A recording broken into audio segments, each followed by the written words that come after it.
राजनीति को बारीकी से जानते हैं आप, क्या लगता है वो लोग पूरे हरियाणा? देखिए, सबसे पहले तो मैं सारे हरियाणा वासियों का धन्यवाद करता हूँ कि बड़ी शांतिपूर्ण ढंग से चुनाव कराया। आपस में कोई ऐसा रिपोर्ट नहीं आई, कहीं एक आधी ईवीएम की शिकायत आई तो रिप्लेस हुई है, तो लेकिन बिल्कुल शांतिपूर्ण ढंग से हुआ, कोई टकराव नहीं हुआ।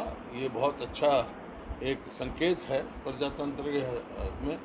और जो रुझान मिल रहे हैं, जिस प्रकार से रुझान हुआ है, उसमें कांग्रेस के प्रति एक लहर चली हुई दिखाई दी है और कांग्रेस की जीत निश्चित है। देखिए, जब लहर चलती है किसी पार्टी के हक में तो क्लीन स्वीप हो जाता है। सर, ये माना जा रहा था कि जो रोहतक की सीट है वो आगे विधानसभा को इफेक्ट करेगी। जो रोहतक की सीट है, रोहतक लोकसभा की सीट है, वो विधानसभा चुनाव पर काफी असर डालेगी। तो पूरी सारी सीटों का फर्क तो पड़ता ही है, एक रोहतक क्यों, पूरे हरियाणा की सीटों का फर्क पड़ता भाई है। सरकार तो हरियाणा की बनती है ना। चुनाव में क्या इफेक्ट रहेगा? चुनाव में मुद्दे क्या थे? जो लोकल मुद्दे हैं वो हैवी रहे या फिर सेंट्रल लेवल पे? सारे मुद्दे हैं जो सरकार की विफलता है। एक सर, वोटिंग काफी कम हुई है, वोटिंग प्रतिशत है कई जगह पे काफी कम हुआ है। नहीं, कहीं 5% कम है, कहीं 4% कम है। वो क्यों, एक तो गर्मी बहुत थी और लोगों जो कई जैसे वोटर लिस्ट में जो है ना, बहुत सारे जो डेड थे उनके भी नाम थे, पता किया ना कई गांव में, मुझे कई तो मरे हुए उनके नाम दे रखे। कोई 5 साल पहले मर गया, उसका भी वोट बनी हुई थी, कोई छोड़ गया उसकी भी वोट बनी हुई थी। इस प्रकार से था, बाकी कोई ऐसी बात नहीं। अभी तो फाइनल आने वाला है। किसान आंदोलन भी हुआ है, खिलाड़ियों का आंदोलन भी हुआ है, क्या ये भी गुस्सा था लोगों? ये भी है गुस्सा, तो इस सरकार के प्रति गुस्सा तो था ही, लेकिन मैंने उसी टाइम अपील की जब इनको गांव में नहीं घुसने दे रहे थे, मैंने कहा भाई गाँव में तो घुसने दो, इनको लोकसभा में मत घुसने दो। अच्छा सर, एक विधायक की मौत हुई दौलताबाद की, राकेश दौलताबाद जवान थे, तो उम्र कोई ज़्यादा नहीं थी, उनकी 45 साल उम्र थी।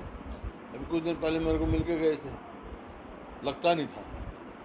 वोट डालने के गए, अपना जो मतदान का अधिकार है उसका पूरा इस्तेमाल करके, बाकी ईश्वर की इच्छा है, हार्ट उनको सीज हो गया। बड़े दुखद समाचार है ये। अभी तो उनका भविष्य उज्जवल था। मुख्यमंत्री मनोहर लाल का बयान आया है कि अधिकारी और कर्मचारियों की कारण जो लापरवाही के कारण जो है चुनाव में दिक्कतें आ रही है। ये तो भाई जो होते हैं ना, फ्रस्ट्रेशन के बयान होते हैं। जब हार दिखती है तो ऐसे बयान दिए जाते हैं। ये जो पोलिंग कम हुई है, इसका सरकार को फायदा होगा या नुकसान होगा? 4 तारीख को पता लग जाएगा, जब मैं कह रहा हूँ स्वीप है।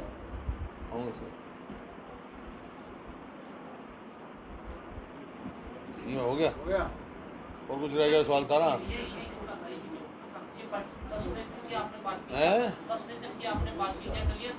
बौखलाहट के बयान है, का मतलब बौखलाहट के बयान।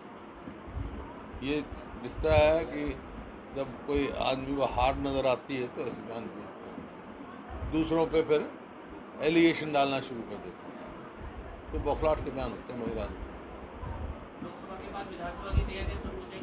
हाँ बिल्कुल, अक्टूबर में ये चुनाव है और ये सरकार तो वैसे अल्पमत में है, कोई नैतिकता आधार तो है नहीं इनका।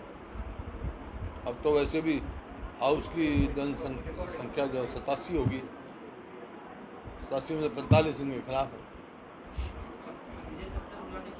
है। और इनके वो तो हम कर चुके, राज्यपाल को लिख चुके।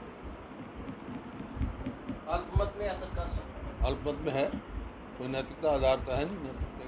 इनको तो तुरंत राज्यपाल से ये आग्रह किया हमने, उसको असेंबली डिसॉल्व करके फ्रेश मैंडेट लेना चाहिए, चुनाव कराना चाहिए, ताकि जो जन भावना हो उसका वही सरकार होनी चाहिए।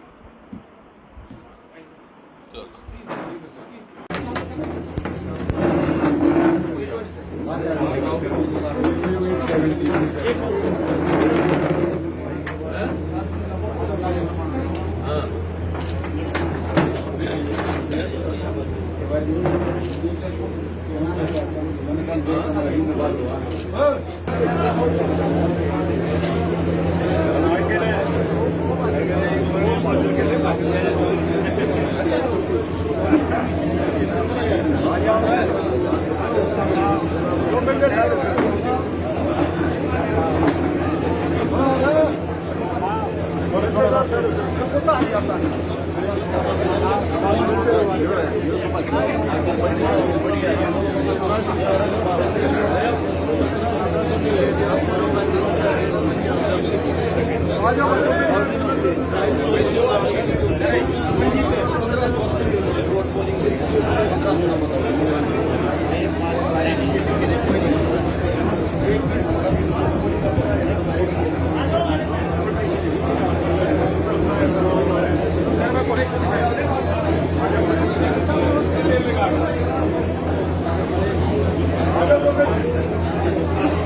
फार्म देने आ जाए